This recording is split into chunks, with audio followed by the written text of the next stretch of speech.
그러니까 이게 투자를 실전으로 안 하고요. 책으로 배운 거예요. 책으로 배웠기 때문에 그런 소리를 하는 거라고 저는 생각하거든요. 저도 학교 다닐 때 경제학을 전공을 했기 때문에 그 경제학을 전공하면서 참 재미는 있었어요. 근데 그 내용을 보면서 한 가지 의문이 들었던 게 있어요. 보면은 어떠한 현상을 설명하면서 그 설명하기 전에 항상 전제를 둬요. 무슨 전제를 두냐면 지금 내가 말하고 있는 이러한 그 변화 요소들 외에는 하나도 변하지 않는다는 가정하에라는 전제를 둬요. 즉, 이 말을 왜 넣은 거냐? 다른 변수들이 변한다면 지금 내가 말하는 내용이 틀려진다는 얘기거든요. 너무 당연한 얘기잖아요. 그래서 만들어진 게 이 복잡한 경제 현상을 설명하기 위해서 다른 것은 변하지 않는다는 가정하에 요 요소가 요 요소에 영향을 줘서 이 요소가 이렇게 될 것이다 라고 설명하는 거예요.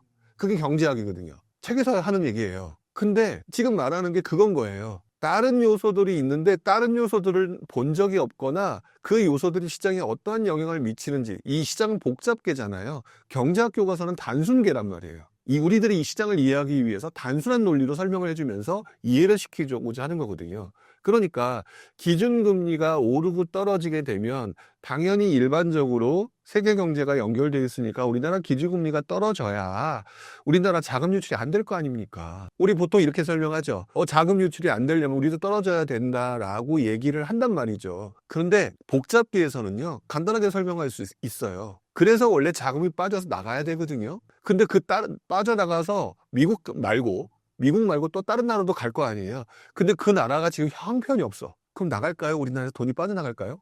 그래도 구간이 명관이야? 안 나간다고요. 즉, 자금 유출이 안 될 수도 있는 거예요. 이게 실제 현상이란 말이에요. 이게 복잡계에서 나타나는 현상이라는 거죠. 그런데 그거를 경제학 교과서에 나온 것처럼 설명한다?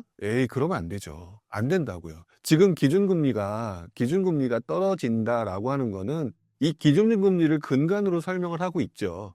기준금리가 기본적으로 시장에 들어오는 자금이라든지 그 다음에 이제 유동성이라든지 이것들을 또 제어하는 데 되게 큰 영향을 미치잖아요. 그런데 그것들이 모든 것을 제어하는 게 아니에요. 그것들을 예를 들어 대출금리도 마찬가지예요. 대출금리는 원래 기본적으로 국고채 금리를 기반으로 플러스 가산금리가 있는 거거든요. 근데 가산금리 같은 경우는 쉽게 말하면 금융기관들이 많이 먹는 거잖아요. 예를 들어서 가산금리니까 그만큼 마진을 먹는 거잖아요. 마진을 먹는 건데 예를 들어서 요번 같은 경우는 정부가 야 올리지 마. 지금 시장이 이렇게 안 좋은데 이렇게 얘기하면 못 올리는 거잖아요. 그럼 기준금리가 떨어지는데 가산금리 못 올리면 떨어지겠죠. 반대로 아무 말이 없어요. 그러잖아도 요즘 분위기 안 좋은데 가산금리라도 올려서 조금이라도 대출도 못하게 하는데 이문이라도 많이 먹어야지 라면 가산금리 올라가겠죠. 그럼 뭐예요? 기준금리가 떨어졌는데 대출금리는 그대로의 거라면 올라갈 수 있는 거예요. 이게 복잡계에서 일어나는 실제 현상이라는 거죠. 근데 그거를 갖다가 실제 상황을 보다 보면 과거에는 이랬구나 저랬구나라는 게 복잡계에서 일어났던 현상들이거든요. 근데 그걸 왜 복잡계에서 일어났던 과거 현상들을 복귀할 생각을 안 하고 경제학 교과서만 가지고 얘기하는, 그렇게 하느냐라고 얘기하는 거죠, 제가. 사실 중요한 건 그거예요. 이거를 갖다 명쾌하게 설명할 수는 없어요. 복잡계를 어떻게 명쾌하게 설명할 수 있겠어요. 그런데 여러분들이 알고 있는 논리 있잖아요.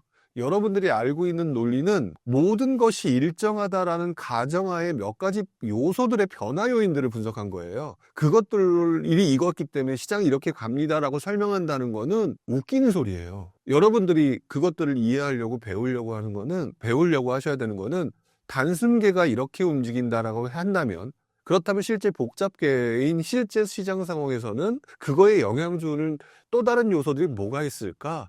이 요소들이 또 움직이게 되면 어떤 식으로 시장에 영향을 미칠까라고 하는 것들을 과거 사례를 통해서 복기를 하거나 이번 경험을 통해서 또 내 경험으로 만들어서 다음번에 시장의 움직임에 고려를 하는 거죠. 근데 복잡계는 결론을 만들어내기는 어려워요. 그래서 이번에는 이랬으나 다음에는 이럴 수가 있을다라고 말씀드릴 수가 없는 거죠. 그러니까 항상 얘기할 때 조심스러울 수밖에 없는데, 이것들을 여러분들은 단순계 세상처럼 너무 쉽게 그래서 어떻게 된다고 이렇게 물어보시는 거죠. 그래서 원래 예측이라는 거는 틀리도록 되어 있어요. 그러니까 틀린다는 거 인정하시고, 또 하나 지금 많은 분들이 설명하는 그런 단순 논리들이 단순계에서만 일어나는 현상들이기 때문에 복잡한 이 시장에서는 반만 맞고 반은 틀리다라고 생각을 해주고, 이 유튜브에서 그렇게 설명하시는 분들의 의견을 받아들이셔야 돼요.